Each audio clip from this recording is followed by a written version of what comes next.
Alors, pour enlever la coudoir, c'est très facile. Il suffit de pousser vers l'avant. Mais un petit coup comme ceci, en tapant le plus possible vers le bas pour éviter de le déformer, de l'abîmer. Voilà, il est déboîté. Pour le remettre, sens inverse. Et c'est plus simple.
Pour dégrafer la baguette, il faut la soulever et mettre une légère rotation, donc vers l'extérieur, voilà, comme ceci.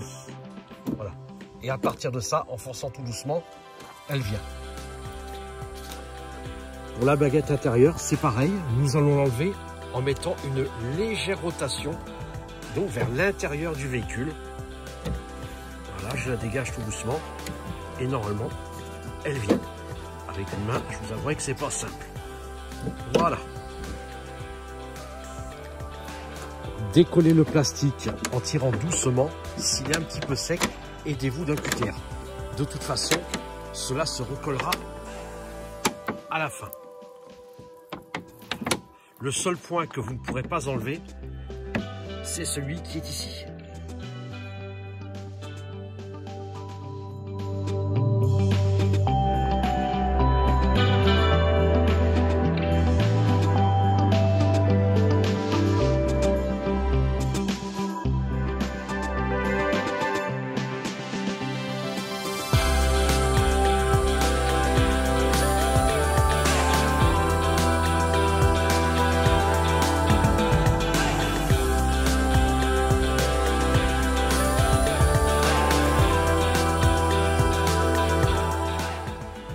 Il ne vous reste plus qu'à tirer pour pouvoir déboîter cette partie-là et la retirer gentiment.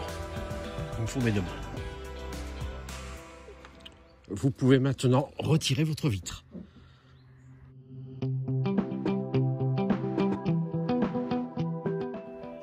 Avec, par exemple, du WD-40. Une fois ceci fait, vous pourrez faire monter et descendre le chariot, les vitres. Attention de ne pas le remonter trop haut et de vous arrêter. Hop, c'est limite. Voilà. Donc ici. Voilà, vous voyez, je l'ai fait sortir. Il ne veut plus rentrer. Donc ne pas le faire sortir. Sinon, il faut le réajuster. Mais j'ai besoin, encore une fois, de mes deux mains.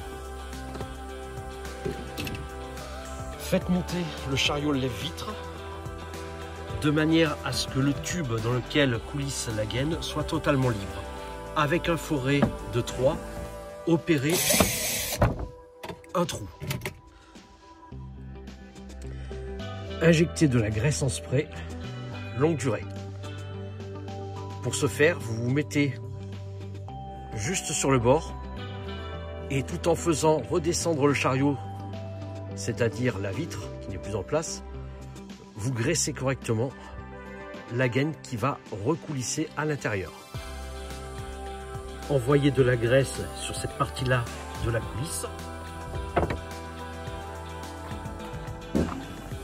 Mais également, quand vous êtes ici, à l'intérieur ici et sur le côté ici. Notez le résultat. Un chariot qui monte et descend sans forcer. Nettoyez le tube. Faites 2-3 tours de Chatterton autour de votre trou. Et enfin, un petit collier, histoire d'être sûr que votre Chatterton ne s'en aille pas. Voilà, comme ça, si jamais vous avez besoin de réintervenir, ça sera facile.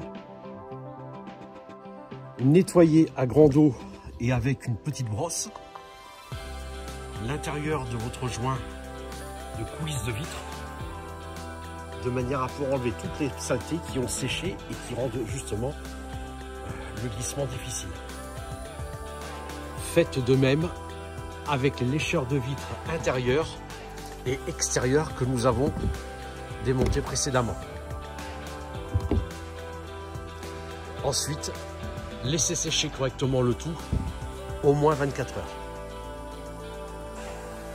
Voilà, cela fait maintenant bientôt 24 heures que les joints ont séché. Donc ils ont retrouvé, grâce à ceci, je dirais une belle couleur bien noire. Et surtout, ils sont bien doux au toucher. Et concernant les joints, très très souples à l'intérieur. Voilà, il n'y a plus le côté dur et sec qu'il pouvait avoir à cause justement de la crasse qui s'était accumulée, qui avait séché. Alors à partir de là, ce qu'on va pouvoir utiliser, chacun fait comme il veut, ce n'est pas de la pub. Moi j'aime bien, c'est utiliser ceci. Donc un lubrifiant porte et fenêtre. Voilà, peu importe la marque, vous prenez celui que vous voulez. Vous n'êtes pas obligé de le faire. Moi j'aime bien, voilà, c'est un bon produit. Et donc je vais tout simplement en pulvériser partout là où la vitre peut avoir, je dirais, comme travail de coulisser. Donc que ce soit sur les bords, à l'intérieur des coulisses, ainsi que sur les lécheurs de vitre. On se retrouve tout à l'heure. Donc sans remonter le custode et en laissant libre donc le montant qui est ici, voilà. Remontez tout d'abord les joints d'encadrement de votre vitre et remontez votre vitre que vous laissez poser au fond gentiment. Voilà. Maintenant, vous pouvez remonter votre custode. Vous n'avez plus qu'à remettre la vitre dans les rails et la monter jusqu'en haut. De là, vous faites monter légèrement, gentiment, le chariot de manière à venir supporter la vitre.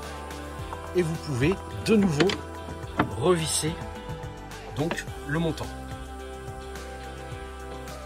Avant de resserrer définitivement votre vitre, faites-la monter et descendre plusieurs fois et vous pouvez jouer légèrement sur un jeu latéral de votre vitre. Peut-être aurez-vous besoin, avant de la serrer définitivement, de la repousser légèrement côté montant. Donc voilà, ça y est, les lécheurs de vitre sont remontés. Il suffit simplement de les emboîter du haut vers le bas, gentiment, ça va tout seul. Nous allons donc pouvoir passer à l'essai. Donc cette vitre descendait à peu près correctement. Néanmoins, au moment de remonter, clairement, arrivée à la moitié, elle s'arrêtait. Et il fallait l'attraper à la main en même temps qu'on appuyait sur le bouton pour qu'elle puisse remonter. Donc voilà, passons maintenant à l'essai. Donc comme on peut le remarquer, elle descend évidemment parfaitement. La gravité, bien entendu, l'aide un petit peu. Maintenant, pour remonter, elle remonte. Elle n'a plus besoin d'aide. Et vous verrez qu'au fur et à mesure des jours d'utilisation, elle glissera de mieux en mieux. Voilà, j'espère que cette vidéo vous aura été utile. Évidemment, ce n'est peut-être pas la seule façon de régler le problème des lève-vitres. C'est celle que personnellement j'utilise.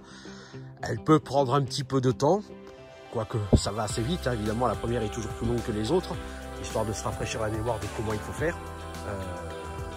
Après, chacun fait comme il veut. Allez, j'espère néanmoins que ça vous sera utile. Au revoir.